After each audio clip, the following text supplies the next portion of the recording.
Yayasan belum bisa memberikan imbalan yang wajar kepada para guru. Itu kadang-kadang sedih memikirkan. Itu yang luar biasa. Jadi saya terus terang sampai sekarang memikirkan bagaimana caranya supaya bisa kesejahteraan guru itu bisa ditingkatkan. Memang betul, guru-guru yang ada yayasan memang tidak hanya mengejar materi aja. Ya, Alhamdulillah mereka bisa memberikan ilmu mereka dengan ikhlas ya, kepada siswa-siswinya. ya. Itu saya saksikan. Jadi saya memohon kepada Allah Subhanahu wa taala, mudah-mudahan ini menjadi amal jariah dan Allah selalu memberikan kesehatan dan kemudahan.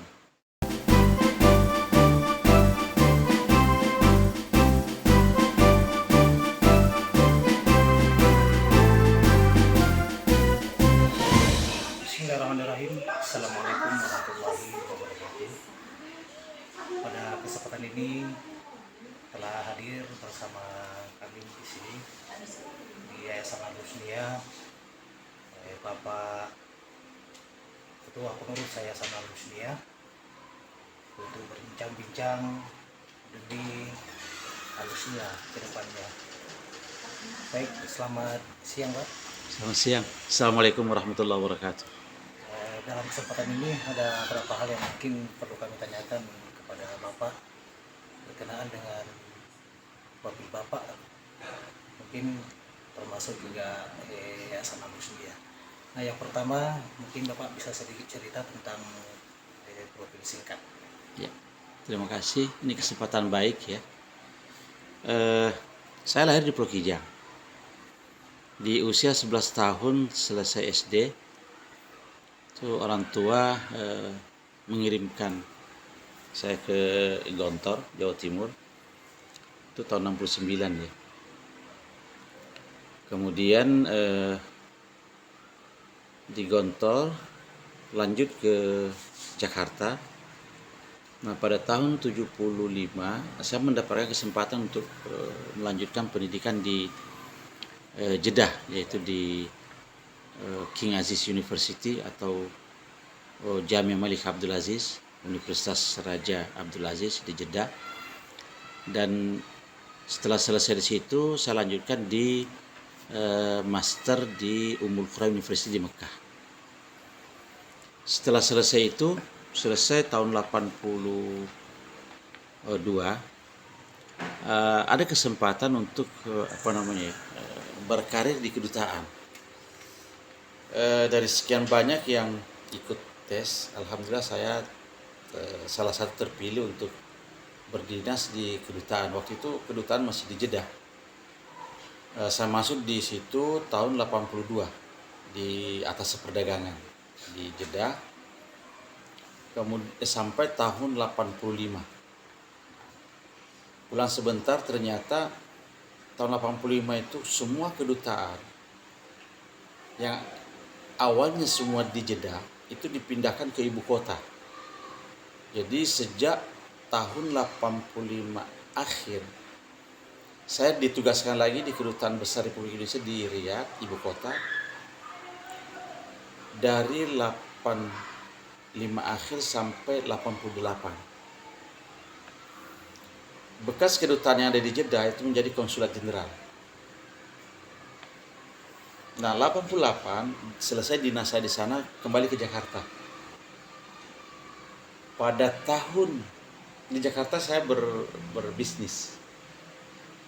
Tahun pertama memang 89 sampai 90 itu saya masih di BUMN. Tapi setelah itu saya berbisnis sendiri. Nah, pada tahun 91 itu pemerintah ingin membuka perwakilan perdagangan di Jeddah untuk meningkatkan bilateral perdagangan antara Indonesia dengan Timur Tengah. Kenapa di Jeddah? Karena Jeddah itu adalah pelabuhan transito. Jadi semua barang-barang masuk ke Jeddah, dari situ nanti baru didistribusikan ke negara tetangga. Terutama yang GCC. GCC itu Gulf Cooperation Council, yaitu negara-negara Teluk. Saudi, UAE, Qatar, Bahrain, Emirat, sama Oman. Ya. Itu 6 negara teluk, namanya negara-negara teluk. Jadi kebetulan waktu itu Menteri Perdagangannya adalah Pak Arifin Siregar. Dari sekian banyak yang calon, alhamdulillah saya terpilih menjadi Kepala Perwakilan BUMN di Jeddah. Itu 91 sampai 95. Alhamdulillah itu berhasil kita tingkatkan volume perdagangan antara Indonesia dengan negara Timur Tengah, terutama yang Gulf tadi, negara-negara teluk. Ada bagusnya pada waktu itu adanya perwakilan ini BUMN karena gini. Satu pertanyaan, kenapa barang-barang sejenis seperti buah-buahan, pakaian, kemudian makanan-makanan canned food. Canned food itu makanan kalengan yang diawetkan. Itu kenapa barang sejenis produk Malaysia, Singapura, Thailand, Filipina, Indonesia, kok kenapa Indonesia tidak ada barang-barang itu masuk ke Timur Tengah melalui Jeddah? Yang ada itu dari Thailand, itu buah-buah kalengan dari Thailand, nanas, apel, macam-macam. Seperti mie instan, itu kenapa masuk dari Korea, dari Filipina, Thailand. Sport shoes, sepatu olahraga, belum lagi furniture, kayu-kayu ukir. Kenapa? Itu semua dari negara-negara itu, sedangkan kita memproduksi itu. Itu satu tantangan, sehingga Pak Menteri waktu itu mengatakan bahwa perlu kita meningkatkan ekspor kita ke sana, kemudian kita juga mengimpor dari mereka ke Indonesia dengan membuka perwakilan itu. Harus kita tahu. Nah, jadi dengan adanya perwakilan itu kita bisa meningkatkan volume bilateral perdagangan kita, memasukkan produk-produk yang sejenis yang dari Thailand, Filipina, Malaysia, Singapura, dan Korea. Pola dagangnya itu sederhana. Kenapa mereka bisa berhasil? Karena negara-negara ini pertama mengikuti selera konsumen. Jadi bentuk cereknya itu dibuatlah bentuk Arab. Kalau kita kan tidak. Kita memaksakan pasar untuk mengikuti barang kita. Ya nggak laku-laku lah. Itu satu. Kedua, watak orang Saudi itu pada waktu itu ya, kan belum semua bisa membaca, menulis. Mereka masih pedagang tradisional. Ada barang saya beli. Nah, kalau kita masih bertahan, contoh, display, brosur, apa semua, mereka datang ke perwakilan kita di kedutaan, menanyakan, Pak, ada barang ini. Oh, ada. Mana harganya? Dikasih. Terus mereka dipersilakan berhubungan dengan produsen. Produsen mengirimkan contoh. Produsen mengatakan, oke, saya kirim, tapi you harus bayar dulu melalui LC, letter of credit. Kapan datang? Barang sebulan, 2 bulan. Nah, Arab itu tidak mau begitu, tidak sabar menunggu. Apalagi harus berhubungan dengan bank, pembukaan LC. Dia maunya ada barang, saya bayar. Nah, semua negara-negara ini itu buka perwakilan di sana, ada gudang, ada showroom, kirim barang. Stok barang di sana, mereka datang. Ini ada barangnya, ada 2 kontainer, 3 kontainer, harganya berapa? Cocok diangkat. Jadi mereka dengan pola begitu, artinya barangnya masuk berlimpah di Jeddah, di Taif, di Riyadh, di Qasim, di kota-kota besar. Bahkan mereka distribusikan ke negara-negara tetangga karena sudah tanpa teks, sudah artinya bebas antara mereka. Nah, dengan adanya perwakilan BUMN itu, kita ikuti pola ini. Jadi kita stok barang, saya mewakili waktu itu 21 BUMN. Jadi mulai dari Pindadnya, mie-nya, Indofood-nya, kemudian BUMN kita semua. Sehingga kita pajang di sana contoh-contoh pesawat dari IPTN waktu itu ya, Nurtanio. Kita contoh helikopter. Kemudian dari Pindad ada senjata, ada macam-macam. Nah, Dengan demikian kita stok barang. Jadi kita kirim berapa 20-30 kontainer furniture, ukiran, taruh di situ. Kemudian sepatu olahraga taruh di situ, pakaian garment ditaruh di situ, makanan-makanan. Dengan demikian, pengusaha-pengusaha Arab datang di situ tanya, "Oh, ini ada barang, ada, harganya berapa?" Langsung dibayar. Akhirnya sejak dari situlah melimpah barang-barang kita, bersaing dengan mereka. Bahkan terakhir yang namanya Indofood itu berhasil memasukkan barang-barang ke sana, diproduksi di sana, yang mempunyai bahan baku diimpor dari sana. Jadi Saudi itu kan penghasil gandum terbesar di Timur Tengah. Nah, kita selama ini impor dari Turki, dari Amerika, dari Mesir. Nah, sekarang Saudi mengatakan, kenapa harus kita kirim gandum ke Indonesia? Kenapa nggak diproduksi di sini aja? Toh kita punya. Akhirnya apa, dibukalah di Jeddah itu pabrik Indofood memproduksi Indomie, Supermie, karena bahan bakunya ada di sana. Nah, sehingga Arab yang selama ini tidak kenal Indofood, Indomie apa semua, dengan adanya pabrik di sana itu melimpah. Jadi terkenal. Nah, sehingga saya 91 sampai 95 itu memimpin kantor perwakilan BUMN yang bisa mendongkrak perdagangan bilateral kita dengan Saudi, bahkan dengan multilateral dengan negara-negara Teluk. Itulah kira-kira. Nah, setelah tahun 95 saya pulang, kemudian saya berbisnis di Jakarta. Itu aja. Kira-kira begitulah. Baik, itu sedikit profil Ya. beliau. Ternyata memang beliau dari kecil memang sudah mulai merantau keluar, kemudian terus berbisnis. Ya. Alhamdulillah.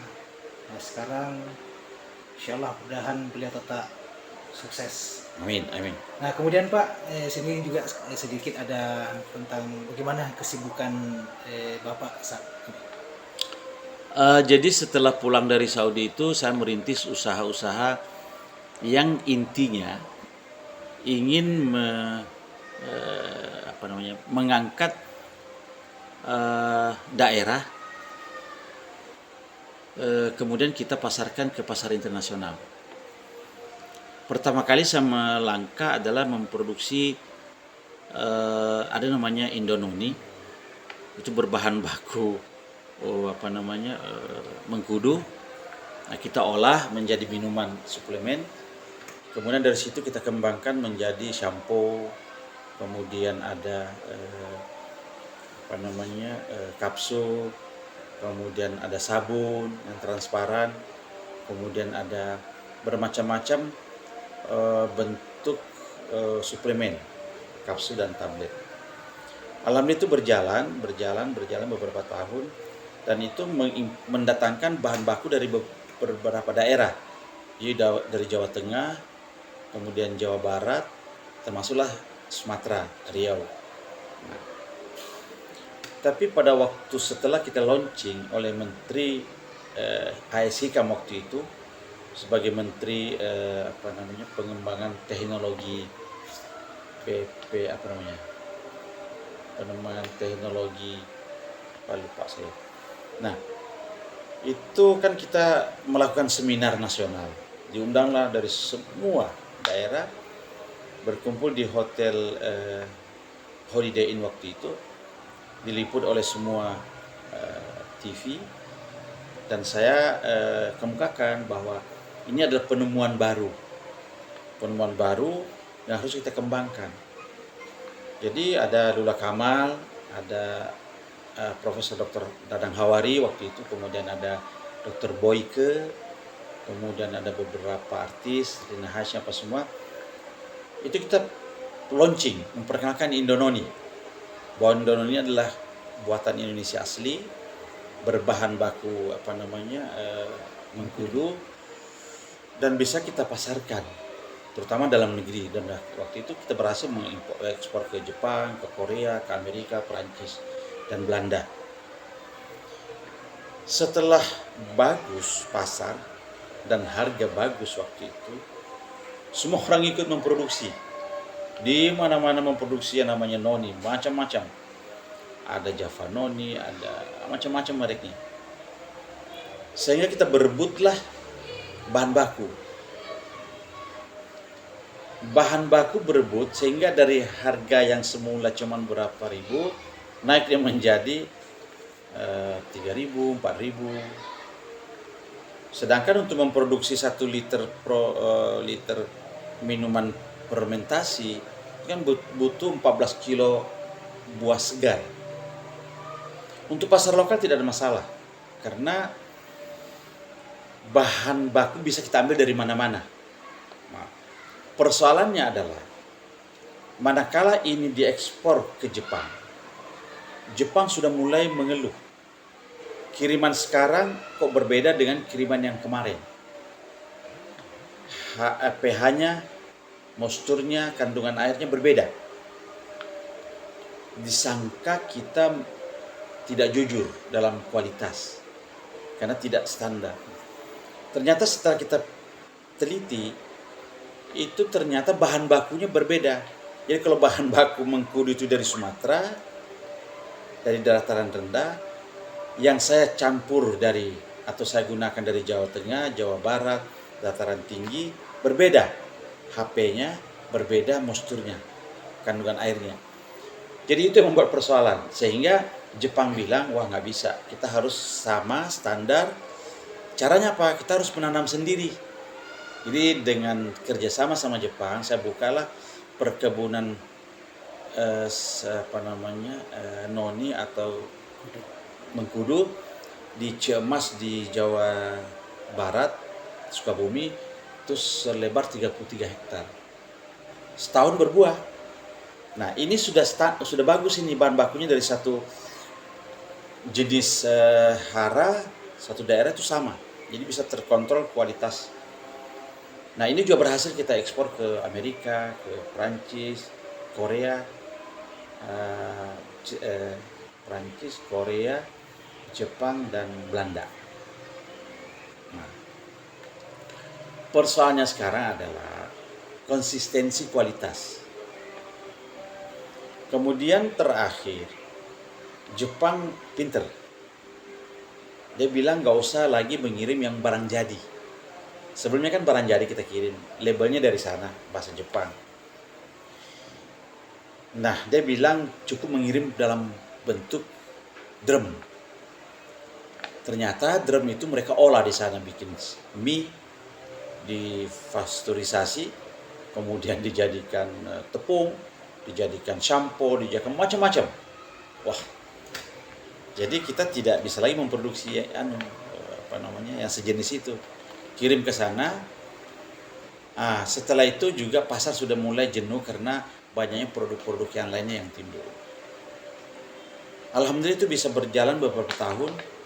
Kemudian terhenti karena pada waktu itu semua orang memproduksi sehingga pasar bingung yang mana yang kualitas bagus, mana yang tidak. Sedangkan untuk memproduksi minuman suplemen noni yang bagus itu minimal 3 bulan. Bagusnya 4 bulan, 5 bulan. Nah, yang lainnya memproduksi itu di mixer. Ya 3 hari juga jadi dia. Jadi kita tidak bisa bersaing dengan produk seperti itu. Itu ya anunya. Nah, setelah jadi itu kita buka usaha itu, terakhir saya berpindahlah dengan dengan kerjasama dengan Bosowa itu mendirikan pabrik semen di Maros. Kita kumpulkan dana dari sindikasi bank lokal, kemudian kita menggunakan pinjaman dari IDB, Islamic Development Bank di Depok. Itu berdirilah semen Bosowa di Maros, tapi saya tidak lama di situ. Setelah itu saya keluar. Nah, sekarang beraktivitas lebih banyak ke dakwah dan pendidikan. Itu Dek Idris, Darwis. Jadi selain di bidang usaha, ternyata beliau juga sekarang udah mulai berkecimpung di dunia dakwah. Nah sekarang Pak, bagaimana pandangan Bapak sendiri tentang sistem pendidikan yang ada saat ini? Secara umum sih berbeda tentu ya dengan zaman-zaman kita dulu.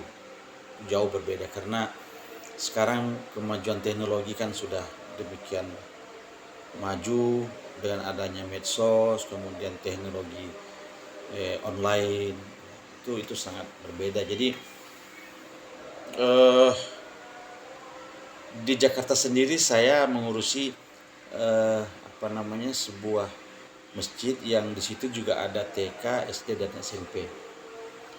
Kemudian sejak 2 tahun yang lalu saya juga memulai merintis pendidikan di Ciemas di Sukabumi, masih dalam konstruksi pembangunan, tapi sudah ada pengajian-pengajian Al-Quran, di situ sudah ada beberapa puluh orang. Nah, tapi saya sebenarnya lebih fokus memikirkan bagaimana pengembangan Alusnia ini. Karena Alusnia ini punya sejarah tersendiri. Di samping juga adalah bahwa anak-anak di daerah ini, terutama di Kecamatan Retil, itu membutuhkan lembaga pendidikan yang berkualitas, yang punya prinsip anak-anak itu bisa punya daya tinggi kreativitas, inovatif, kemudian dia bisa harmoni dengan semua orang. Jadi kita menginginkan anak-anak yang keluar dari sini itu dia punya karakter yang berbeda dengan yang lain, dalam arti dia bisa bergaul dengan siapa aja, tidak mesti harus separtai, sealiran, semazhab, tapi dia bisa bergaul sama siapa saja. Kemudian kita ingin menciptakan kader yang punya kreativitas tinggi. Kemudian dia bisa inovatif. Kenapa? Karena perlu. Ini ke depan pasti membutuhkan orang-orang seperti ini. Kita tidak ingin menelorkan anak-anak yang habis selesai pendidikannya terus membawa ijazah kemana-mana minta pekerjaan. Itu bagus. Tapi lebih bagus lagi kalau dia menciptakan pekerjaan sehingga bisa mempekerjakan orang. Itu namanya kreatif dan inovasi tinggi. Jadi dia harus memikirkan bagaimana cara membuat sesuatu yang tidak ada, dia bisa menginisiasikan pikiran-pikiran dia, sehingga nanti tidak mesti harus dia menjadi pegawai, tapi dia bisa menjadikan sesuatu, mempekerjakan orang lain. Walaupun bagaimana tinggi suksesnya, tapi tetap tersenyum kemana saja, harmoni dengan siapa saja. Jadi itu misi yang harus kita kembangkan, dan insya Allah mudah-mudahan atas kerjasama dengan ibu guru dan bapak guru kita bisa kembangkan ini, pemikiran ini. Karena kita tidak mau melahirkan orang-orang yang keluar sekolah hanya cari pekerjaan. Saya rasa itu yang perlu kita tanamkan kepada anak-anak didik kita. Baik, jadi itu salah satu mungkin tujuan dari nanti anak-anak Alusnia yang sudah selesai barangkali bisa menciptakan lapangan pekerjaan. Ya, betul, persis. Masyarakat yang ada. Ya, persis. Oke Pak, selanjutnya ada beberapa hal yang perlu kami tanyakan buat sama Bapak berkenaan dengan masalah visi dan misi untuk Alusnia ke depannya. Ya, pertanyaan baik. Jadi tadi sepintas sudah kita singgung ya, bahwa Alusnia itu punya visi, misi jauh ke depan. Tapi dapat kita simpulkan bahwa Alusnia ingin menelurkan kader yang punya karakter. Karakter utamanya adalah bahwa dia harus kreatif, inovatif, dan dia bisa hidup harmoni dengan siapa saja. Tidak harus dia menyendiri, berbeda dengan yang lain, tapi dia harus inklusif. Itu yang paling penting. Kalau yang lainnya mungkin ya sama dengan sekolah-sekolah pendidikan lainnya. Jadi kita harapkan anak ini tidak mesti harus mencari pekerjaan bagus, menjadi pegawai bagus. Tapi tidak itu satu-satunya. Kalau bisa dia juga ikut menciptakan lapangan pekerja sehingga dia bisa mempekerjakan orang lain. Bisa menciptakan sesuatu kreatif, inovatif, apa saja. Dengan berbahan atau berbahan lokal atau berpikiran lokal, tapi dia bisa mengembangkan sumber daya yang ada gitu. Jadi itu visi ke depannya. Dan kita harapkan bahwa sekolah di sini sekolah yang murah, bukan berarti murahan ya, berkualitas, tapi tidak mesti harus membayar mahal gitu. Karena ada kecenderungan di kota-kota besar, ukuran sekolah yang berkualitas itu adalah mahal. Padahal belum tentu. Jadi di Jakarta ada sampai masuk sekolah itu 60 juta, bulanannya 2,5 juta. Itu antri. Ukuran kualitas katanya dilihat dari besaran bayarannya. Padahal sebenarnya tidak. Itu mungkin saja bisa kelihatan dari fisik bangunannya ya, fasilitasnya oke. Tapi tidak selalu. Nah ini kita ingin menghindari begitu, walaupun bangunan sederhana, tapi tetap berbiaya murah dan kualitasnya yang kita harapkan jauh lebih bagus. Itu misi ke depannya. Jadi menyiapkan fasilitas belajar mengajar yang murah dan berkualitas. Itulah kira-kira Pak Darwis. Baik Pak, kemudian ada pertanyaan selanjutnya lagi ini berkenaan dengan masalah mungkin ada sedikit pesan maupun masukan terutama untuk para majelis guru yang ada di Yayasan Al-Husniyah. Nah kalau berbicara mengenai guru ya, terus terang pengurus yayasan itu sampai sekarang masih merasa tidak nyaman. Tidak nyaman arti gini, yayasan belum bisa memberikan imbalan yang wajar kepada para guru. Itu kadang-kadang sedih memikirkan, karena pengorbanan dan kesabaran guru itu luar biasa. Bahkan guru-guru itu tidak melihat imbalan yang diperoleh, tapi tetap berjuang, sabar, mendidik anak-anak. Nah itu yang kalau sudah berbicara mengenai itu, saya kadang-kadang sedih. Hanya bisa berdoa mudah-mudahan Allah memberikan imbalan yang amal jariah dan memberikan kesehatan, umur panjang, kesabaran. Dan luar biasa, itu sudah terbukti guru-guru sama sekali tidak melihat itu. Itu yang luar biasa. Jadi saya terus terang sampai sekarang memikirkan bagaimana caranya supaya bisa kesejahteraan guru itu bisa ditingkatkan. Ya mudah-mudahan dengan pengalaman mengajar di sini bisa dia memenuhi persyaratan untuk sertifikasi. Mudah-mudahan setelah sertifikasi bisa menjadi PNS. Ya mudah-mudahan itu aja yang bisa dilakukan oleh Al-Husniyah. Tapi itu saya terus terang sedih sampai sekarang karena belum bisa memberikan imbalan yang pantas lah. Kira-kira begitu. Jadi memang betul guru-guru yang ada yayasan memang tidak hanya mengejar materi aja. Alhamdulillah mereka bisa memberikan ilmu mereka dengan ikhlas kepada siswa-siswinya. Ya, itu saya saksikan. Jadi saya memohon kepada Allah Subhanahu wa taala mudah-mudahan ini menjadi amal jariah dan Allah selalu memberikan kesehatan dan kemudahan dalam menjalankan tugasnya, insyaallah. Alhamdulillah Pak, tapi dengan adanya keikhlasan tersebut dari majelis guru, saya dengar banyak dari guru Al-Husniyah itu udah yang lolos jadi PNS dan sebagainya. Alhamdulillah. Ya. Baik, terima kasih Pak. Untuk selanjutnya mungkin ada pesan dan kesan juga terutama untuk siswa-siswi yang ada di Yayasan Al-Husniyah ini.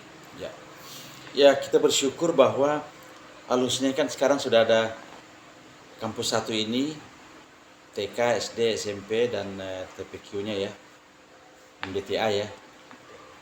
Kemudian kampus 3 ada khusus untuk SMA. Kemudian ada kampus 2 di Tembilahan, ada PAUD-nya, ada TK, ada SMP, sekarang alhamdulillah SD, SMP. Dan insya Allah bulan depannya atau bulan-bulan inilah kita sudah mulai bikin gambar untuk kampus 4. Dan itu insya Allah mulai dari TK, SD, SMP, SMA di sana. Murid-murid lumayan, guru juga lumayan jumlahnya. Nah, hanya saya titip kepada guru, memandang kepada anak-anak didik kita itu bahwa semua anak didik itu punya kelebihan dan kekurangan. Tapi kekurangannya oke, itu akan kita asah, tapi kita lebih menonjolkan bagaimana mengembangkan kelebihannya. Pasti ada kelebihan. Setiap anak punya kelebihan. Nah, ini guru harus jeli melihat si A, B, C ini kira-kira apa kelebihannya. Nah, itu harus dipupuk, dikembangkan sehingga dia bisa berkembang menjadi orang yang betul-betul kelebihan. Itu pesan saya kepada guru ya. Ya, untuk anak-anak ini anaknya harus bisa menyadari kelebihan dia, menyadari yang dia miliki apa. Karena itu tadi pasti anak ini punya kelebihan dan punya kecenderungan, ada fitrahnya dia. Apakah dia ke IPA atau IPS atau bisa saja dua-duanya. Atau bisa juga dia tidak bisa di IPA, tidak bisa di IPS, tapi dia punya kelebihan khusus. Nah, ini yang kita harapkan dari anak-anak itu menyadari apa yang dia miliki. Sehingga sering saya berpesan pada anak-anak, kamu harus menyayangi apa yang akan kamu lakukan, atau carilah pekerjaan apapun, pelajaran apapun yang memang kamu sukai. Itu satu. Kedua, kalau kebetulan oleh guru ditugaskan, yaitu berusaha untuk menyenangi itu. Karena kadang-kadang karena kita tidak kenal, maka kita tidak menyukai. Tapi setelah kita diberi, kemudian awalnya kita itu adalah semacam tugas beban, tapi setelah kita berusaha untuk menyenangi itu akan lebih lebih sempurna hasilnya. Itu satu. Yang kedua, kita berharap anak-anak alusnya ini setelah tamat dari SMA, kita berharap dia lanjut, jangan sampai berhenti di situ. Karena tuntutan dunia sekarang kan beda. Sekarang untuk jadi dosen saja harus S2. Itu pun kalau dosen S2 ya hanya bisa jadi dosen biasa, tidak bisa menjadi dekan atau kalau mau jadi dekan ya harus S3 kan. Untuk menjadi pimpinan universitas harus jadi profesor kan. Nah, jadi anak-anak ini kita berharap supaya dia bisa punya gairah dan girah untuk melanjutkan pendidikan S1, 2, 3. Baru nanti melihat dunia. Jangan sampai setelah SMA sudah ingin bekerja, sudah ingin ini. Bagus, tapi itu kasihan nanti. Dia akan bermain di level yang seadanya aja. Guru pun tidak, karena untuk guru saya kan harus S1. Beda dengan yang dulu. Nah, jadi kita tolong Bapak-bapak guru dan Ibu guru tuh bagaimana membentuk pikiran anak itu bahwa setelah selesai SMA ini kamu lanjut. Minimal S1. Kalau bisa S2. Setelah S2 di tangan, itu sudah mulai agak lega untuk berkarir apapun. Mau jadi pegawai PNS, untuk menjadi wirausahawan atau menjadi apa sajalah. Itu sudah memadai. Nah, itu yang kedua. Yang ketiga, kita harapkan anak-anak ini bisa membangun daerah ini. Jadi jangan semua kalau sudah sekolah keluar Jambi menetap di Jambi. Pekanbaru sudah mulai di Pekanbaru. Jakarta udah nggak mau kembali ke sini. Nah, ini yang saya alami. Tapi saya harapkan ini seperti saya ini jangan menular ke anak-anak yang kita didik ini. Jadi guru-guru berpesanlah, anak-anakku, kalian silahkan mencari ilmu setinggi-tingginya, merantau sejauh-jauhnya, tapi kamu harus datang kembali ke sini membangun daerah ini. Karena kalau tidak mereka datang ke sini membangun ini tidak ada perubahan nanti di sini. Ini akan terus terisolir dari perkembangan pembangunan. Jalan tidak terbangun, mau ke sini susah. Nah, ini kalau tidak dirubah oleh generasi mendatang, susah. Bagaimana caranya supaya bisa daerah ini bangkit itu harus ya jadi bupati anak-anak harusnya lah yang mikir bagaimana jalan ini bisa bagus. Kalau bupatinya tidak pernah merasakan itu, dia enak-enak saja di sana, nggak pernah memikirkan. Datang ke sini pada saat mau kampanye, oh kita bangun jalan. Tapi setelah terpilih nanti lupa. Akhirnya jalannya tidak berubah-ubah sampai sekarang. Jadi tolong pesankan kepada anak-anak didik kita bahwa kalian jangan berhenti di SMA saja, tapi usahakan lebih bisa S1, kalau bisa S2, nah barulah di situ melihat realita hidup bermasyarakat. Saya rasa itu Pak Darwis.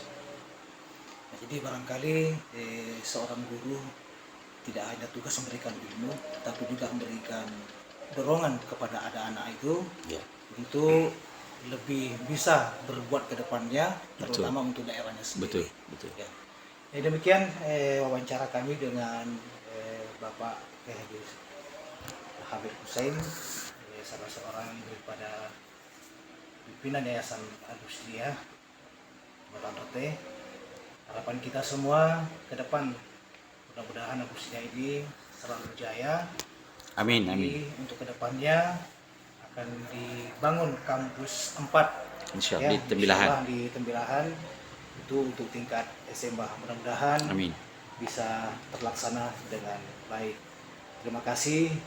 Saya Darwis, guru dari SMA Islam Al-Husniyah, mengucapkan terima kasih. Wassalamualaikum warahmatullahi wabarakatuh. Waalaikumsalam warahmatullahi wabarakatuh. Terima kasih.